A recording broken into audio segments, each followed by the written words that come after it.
Dans un fruit, qu'est-ce qu'on a? On a de l'eau, du sucre qu'on appelle le fructose, des vitamines, des minéraux et des fibres. Dans le jus de fruits, on a essentiellement de l'eau et du fructose. Lorsque vous allez avaler ce fructose, il y a un seul organe qui va s'en occuper, c'est le foie. Et lorsqu'il traite le foie, ça lui demande beaucoup de travail.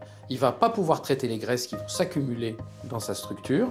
Donc ce qui se passe, c'est que si on avale du fructose en grande quantité, si on boit beaucoup de jus de fruits, le foie va se retrouver bloqué, il va commencer à faire du gras, il va plus métaboliser les hormones et particulièrement l'insuline, et donc le surpoids va apparaître, et aussi ce qu'on appelle la résistance à l'insuline, qui est la porte ouverte au diabète de type 2.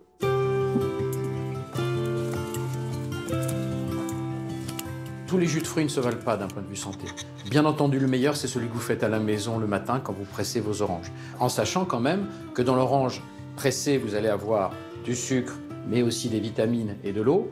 Cela étant, vous n'avez pas les fibres. Et rappelez-vous qu'une orange, c'est 2 morceaux de sucre.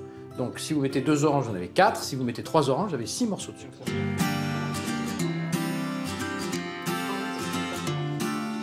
Ensuite, il y a les smoothies, et on a conservé un peu de fibres. C'est ce qui donne le caractère épais du smoothie.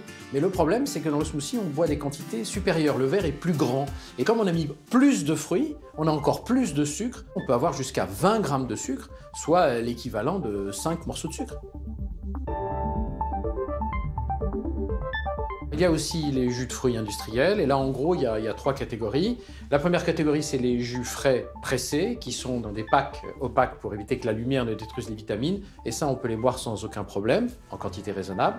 Ensuite vous avez les jus de fruits qui ont été fabriqués à partir d'une poudre de fruits, qui ont été déshydratés, qui ont été réhydratés. Malheureusement, souvent dans ces cas-là, on perd l'avantage des vitamines.